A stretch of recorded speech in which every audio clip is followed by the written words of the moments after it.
Noel ini tipikal politisi yang nanggung, yang cari duitnya di politik, nggak ada kerjaan lain.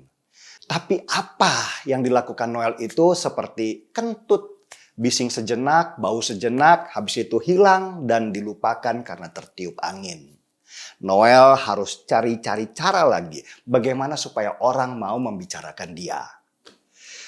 Untuk Noel yang saya kenal, mending cari kerja aja deh kawan. Atau wira swasta lah, jadi tukang bakso kek. Biar masa depan lebih cerah. Masa politik hanya dijadikan kuda tunggangan aja supaya dapat jabatan komisaris. Udah dapat dipecat.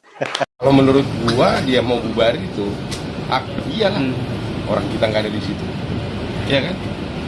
Bagaimana dia membangun organisasi dukungan buat seseorang kan juga kita nggak bisa larang. Kita juga nggak ikut campur tangan, gitu kan? Kalau kemudian di tengah jalan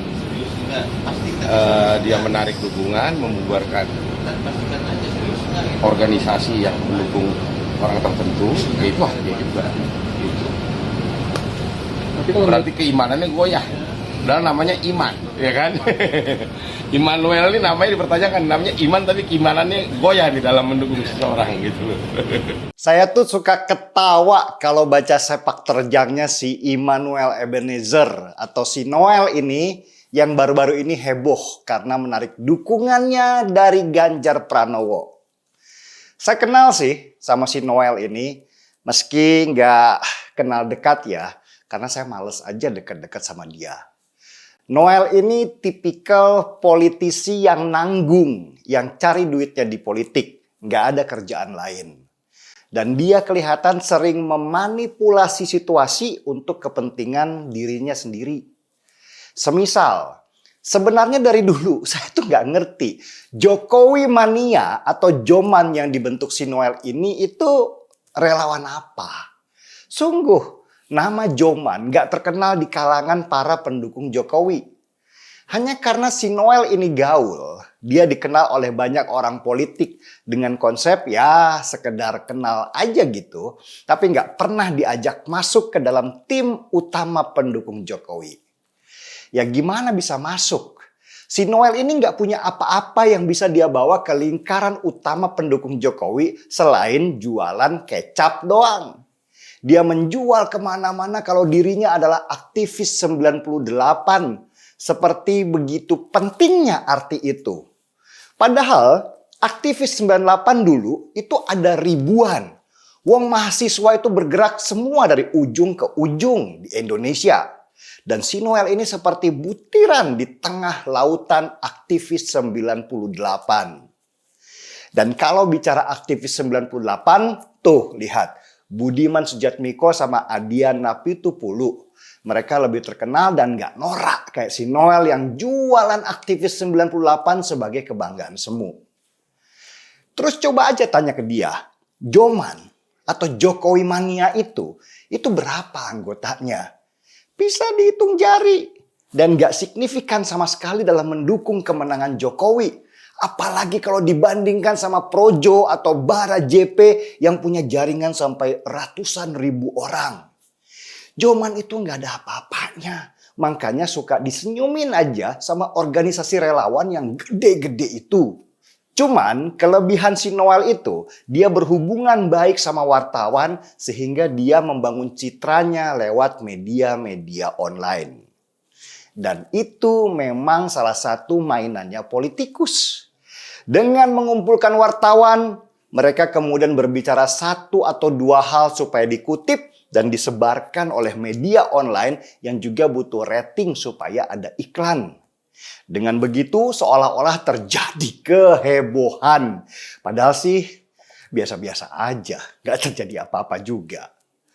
Lihat aja lah si Noel. Dia bilang ke media kalau dia membubarkan GP Mania atau Ganjar Pranowo Mania, organisasi relawan bentukan Noel sesudah Joman.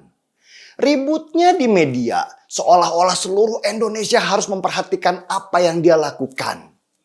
Padahal kita juga nggak tahu ya, kapan dia bentuk kelompok relawannya, berapa jumlah anggotanya. Tahu-tahu udah bubar aja. Noel memang lagi ingin menarik perhatian Ganjar Pranowo.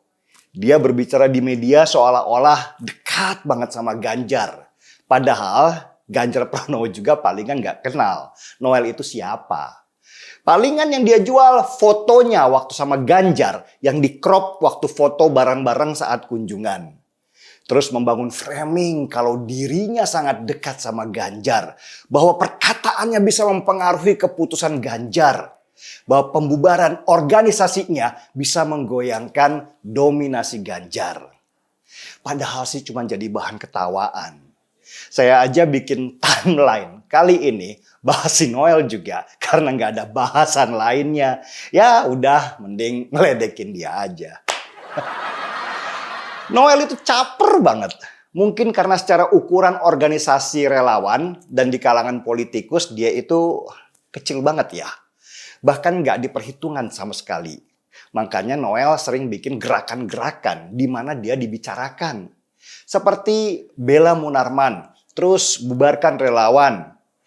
Tapi apa yang dilakukan Noel itu seperti kentut. Bising sejenak, bau sejenak, habis itu hilang dan dilupakan karena tertiup angin. Noel harus cari-cari cara lagi bagaimana supaya orang mau membicarakan dia. Untuk Noel yang saya kenal, mending cari kerja aja deh kawan. Atau wira swasta lah, jadi tukang bakso kek. Biar masa depan lebih cerah. Masa politik hanya dijadikan kuda tunggangan aja supaya dapat jabatan komisaris. Udah dapat dipecat. Noel, seruput kopi dulu ah. Sepertinya apa yang disampaikan oleh Denny Siregar benar sekali. Kenapa? Karena kita tidak tahu kapan si Noel ini membentuk GP Mania atau Ganjar Pranowo Mania. Dan sekarang ia membubarkan. Dan siapa juga yang menyuruh untuk membuat satu organisasi GP Mania. Dan sekarang Anda mau gembar-gemborkan untuk supaya Anda dibicarakan gitu ya. Padahal ya, kamu sendiri yang membentuk dan kamu membubarkan, siapa yang larang? Silakan saja kalau menurut saya. Namun alangkah baiknya jangan merendahkan orang lain. Misalnya ya karena ia mengatakan bahwa Ganjar Pranowo miskin gagasan gitu ya. Sepertinya Anda kehilangan logika. Ya kalau mau berpolitik itu yang lurus, yang baik aja lah. Jangan kayak gitu dong. Ya, jadi ya kalau memang Anda tidak mendukung ya sudah. Dan tidak ada juga yang meminta kamu harus mempertahankan GP Manianya gitu ya. Jadi kalau mau bubar saja gitu ya. Dan atau mungkin kamu juga ya supaya ditawarkan menjadi calon wakil presiden misalnya ya. Biar menjadi calon wakil presiden Anies Baswedan atau Prabowo gitu ya. Gak mungkin gitu ya, gak mungkin banget lah. Ya kalau memang Anda mau cari duit sih ya mungkin masuk akal juga sih. Ya biar nanti di kubu sebelah atau di kubu Anies Baswedan atau Pak Prabowo misalnya meminta ya supaya Anda membentuk lagi gitu ya. Tapi ya sah-sah saja sih, terserah aja. Yang penting ya politiknya ya baik-baik saja gitu dong. Oke teman-teman, sampai di sini dulu. Terima kasih.